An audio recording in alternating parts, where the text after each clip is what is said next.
Good evening, and welcome to our discussion. Tonight, we delve into a profoundly significant and often contentious question.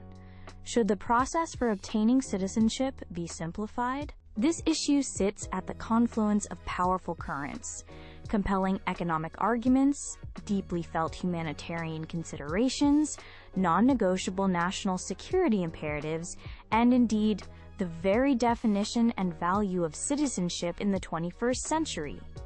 Joining us to navigate these complex waters are two distinguished guests.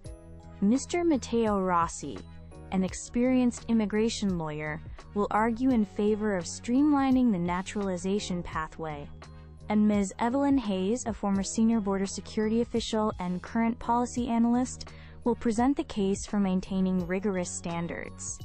Our format will consist of opening statements from each speaker, followed by a moderated discussion where we can probe deeper into their perspectives, and concluding with brief closing remarks. Mr. Rossi, would you please begin with your opening statement? Thank you, Dr. Vance. It's a privilege to address this critical issue. My core contention this evening is straightforward. The current pathway to citizenship in many developed nations, including our own, is excessively convoluted and fraught with bureaucratic impediments. This complexity doesn't merely inconvenience applicants. It actively hinders individual progress and consequently diminishes our collective national prosperity. Let's first consider the economic dimension. A simplified, more efficient naturalization process facilitates quicker and more complete socioeconomic integration for immigrants who have already established their lives here. These individuals are eager to contribute fully. Faster access to citizenship unlocks potential, enabling them to fill crucial labor shortages, particularly in sectors facing demographic pressures due to aging populations. Furthermore, citizenship often correlates with higher earnings, broader participation in the formal economy, and thus an expanded tax base. It fosters entrepreneurship as citizens face fewer barriers to starting businesses. Conversely, protracted and unpredictable waiting times represent tangible missed economic opportunities, talent underutilized, innovation stifled, and consumption deferred. Beyond the economic calculus, there is a compelling humanitarian and social argument. We must consider the plight of long-term, law-abiding residents. Individuals who have worked here for years, paid taxes, raised families, and woven themselves into the fabric of our communities, yet remain in a state of legal precariousness. This protracted uncertainty is psychologically taxing and impedes full belonging. Simplifying the path to citizenship for these deserving individuals is not merely pragmatic. It's a recognition of their commitment and contributions. Full citizenship is the cornerstone of robust civic participation and enhanced social cohesion. It transforms residents into fully invested stakeholders. Now, it is crucial to clarify what simplification entails. It does not mean abandoning essential requirements like residency periods, demonstrating knowledge of the country's language and civic principles, or, critically, undergoing thorough security checks. Rather, simplification implies streamlining arcane procedures, enhancing transparency throughout the application process, significantly reducing exorbitant processing times often measured in years, and leveraging modern technology for efficiency. It's about eliminating redundancy and improving user experience, not promoting laxity or compromising national integrity. In conclusion, I advocate for modernizing our citizenship acquisition system. We need a process that reflects contemporary realities and values, one that is efficient, fair, and ultimately strengthens the nation by fully integrating those who have already proven their commitment to its future. Thank you, Mr. Rossi. Ms. Hayes, your opening statement, please. Thank you, Dr. Vance. Mr. Rossi raises points about efficiency and integration that merit consideration. However, I must firmly assert that while administrative frustrations and lengthy processing times are regrettable and should be addressed through better resource management, the inherent complexity of the citizenship process is not merely bureaucratic inertia. It serves as a necessary safeguard for national security, and fundamentally reflects the profound significance of acquiring citizenship. My primary concern revolves around national security. The acquisition of citizenship grants extensive rights and access. Consequently, the procedures for granting it demand robust vetting protocols. These protocols involve multiple layers of checks, cross-referencing data across various agencies, and detailed background investigations. This thoroughness inherently requires time and meticulous attention to detail. Any significant simplification, particularly if it involves curtailing these checks or accelerating timelines without commensurate technological advancements in verification, could inadvertently create vulnerabilities. Such vulnerabilities could potentially be exploited by individuals intending harm, engaging in espionage, or seeking to defraud the system for other illicit purposes. We cannot afford to lower our guard. Furthermore, citizenship is not merely a legal status. It represents a deep commitment, a social contract embodying both substantial rights and significant responsibilities. The naturalization process, including requirements related to residency, language proficiency, and civic knowledge, is designed to encourage and facilitate genuine integration. It prompts applicants to learn about our history, values, and system of governance. This period of preparation fosters a deeper understanding and appreciation of the civic duties that accompany citizenship. Drastically simplifying this journey risks devaluing citizenship, potentially transforming it into a transactional acquisition rather than a meaningful commitment. We must also question whether rapid simplification might inadvertently strain our societal integration capacity and dilute the shared sense of civic identity. Additionally, we cannot ignore the potential fiscal and resource implications. A sudden acceleration in the number of new citizens could place unforeseen pressure on social welfare systems, public infrastructure, and the administrative resources needed to support integration programs. The current, more deliberate pace, while frustrating for applicants, arguably allows for a more measured absorption and adjustment, both for the individuals and for society. Therefore, instead of fundamentally altering the standards or core requirements, I advocate for focusing our efforts on enhancing efficiency within the existing framework. This means tackling application backlogs through better resource allocation, improving interagency cooperation, and upgrading technological infrastructure to support, not circumvent, the necessary checks. The integrity of the process must remain paramount. Thank you, Ms. Hayes. We have clearly delineated positions now. Let's move into our discussion phase. My first question touches the core tension. Mr. Rossi argues, simplification boosts the economy and reflects humanitarian values through efficiency. Ms. Hayes prioritizes national security and the integrity of a rigorous process. Can these aims truly be reconciled? Mr. Rossi, is it genuinely feasible to significantly simplify the process without compromising the robust vetting Ms. Hayes deems absolutely essential? Absolutely, Dr. Vance. It's a misconception to equate bureaucratic inefficiency with enhanced security. Often the opposite is true. A convoluted, paper-based system riddled with redundancies and delays can actually obscure critical information and divert resources from where they are most needed. Modernization, through measures like comprehensive digitalization, secure data sharing protocols between relevant government departments, and sophisticated analytics, can dramatically improve both efficiency and security effectiveness. Simplification, in my view, means identifying and eliminating steps that add delay but little security value.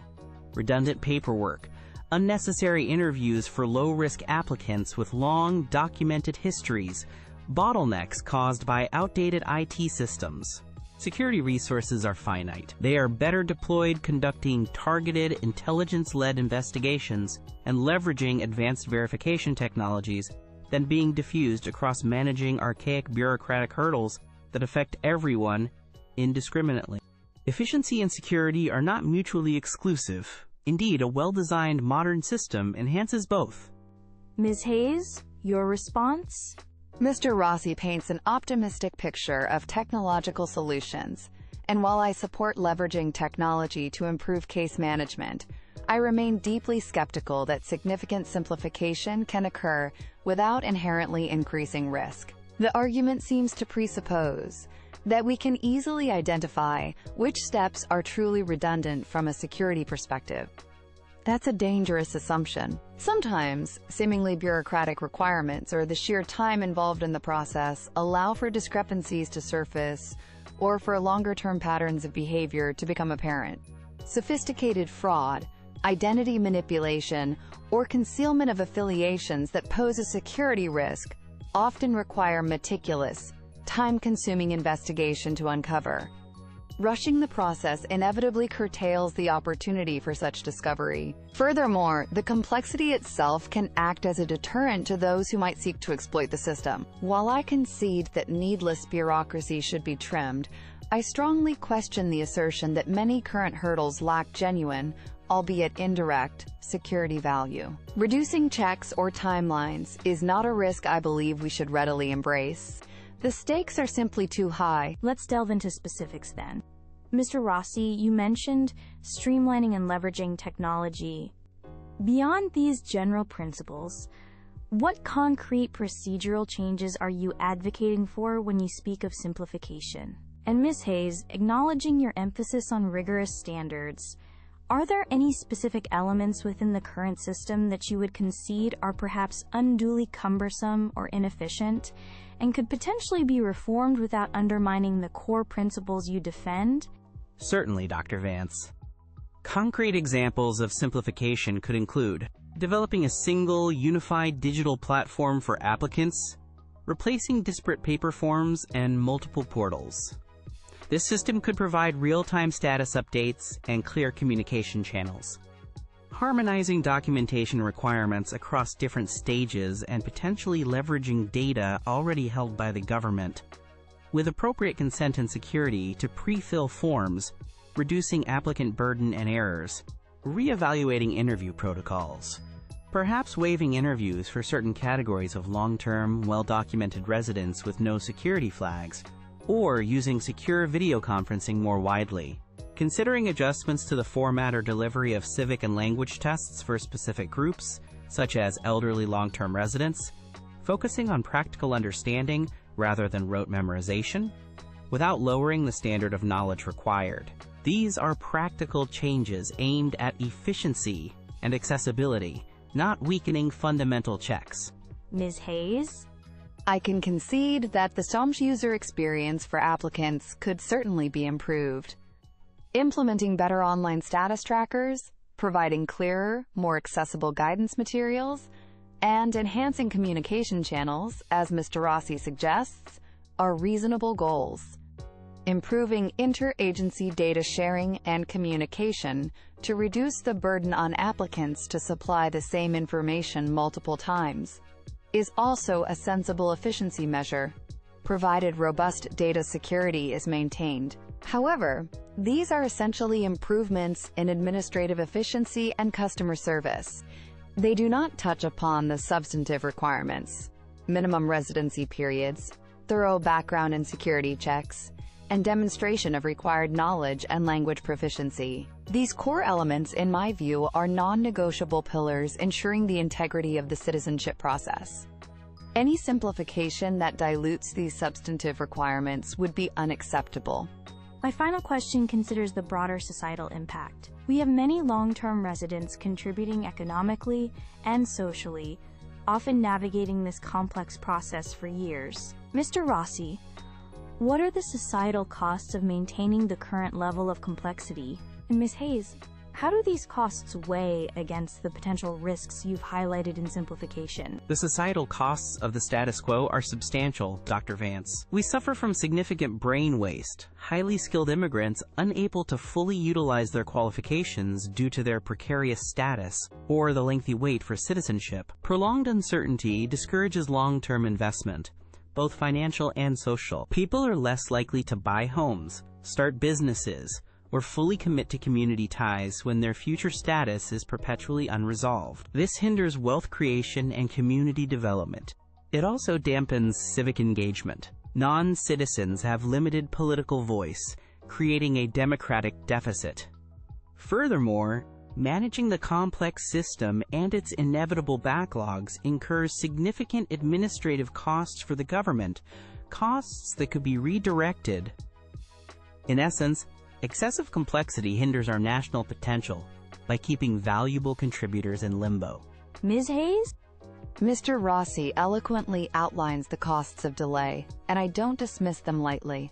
However, we must weigh these against the potentially profound and long-lasting risks of imprudent simplification. One major risk is the potential erosion of a shared civic identity if integration is perceived as rushed or superficial. The naturalization process, in its current form, encourages a period of acculturation and learning that fosters this shared identity.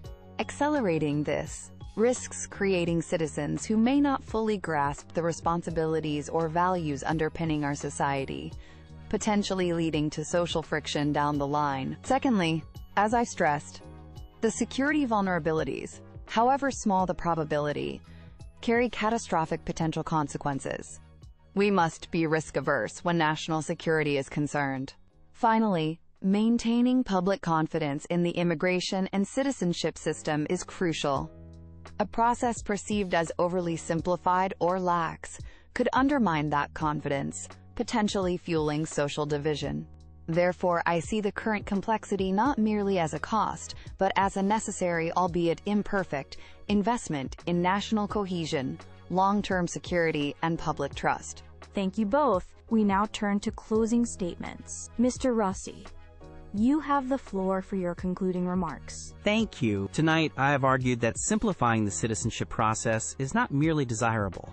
It is a pragmatic necessity for our economic vitality and aligns with our humanitarian values. We've discussed how streamlining procedures, enhancing transparency, and reducing undue delays can unlock the full potential of immigrants already contributing to our society.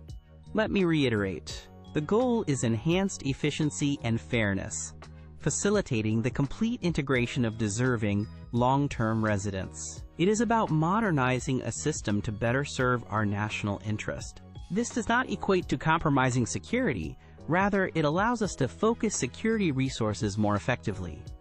A rational, modern approach to citizenship strengthens the nation by embracing contributions and removing unnecessary, counterproductive barriers. Thank you, Mr. Rossi. Ms. Hayes, your closing statement. Thank you. My position remains firm. Citizenship is a profound privilege and a solemn commitment. The process for attaining it must reflect that significance, prioritizing national security and encouraging deliberate, meaningful integration. While we should always strive for administrative efficiency and address unacceptable backlogs, we must resist the allure of simplification if it means sacrificing the thoroughness of our vetting procedures or diminishing the value placed on civic preparation. The potential risks to our security, to social cohesion, and to public trust are too significant to ignore for the sake of expediency. Therefore, I advocate for upholding rigorous standards, refining our processes within that robust framework to protect the nation's interests and preserve the enduring integrity and value of citizenship. Thank you, Ms. Hayes, and thank you, Mr. Rossi, for your articulate and substantive arguments on this complex issue. You've clearly illuminated the central tension, finding that optimal balance between administrative efficiency, economic necessity, humanitarian considerations, and the undeniable imperatives of national security and meaningful civic integration.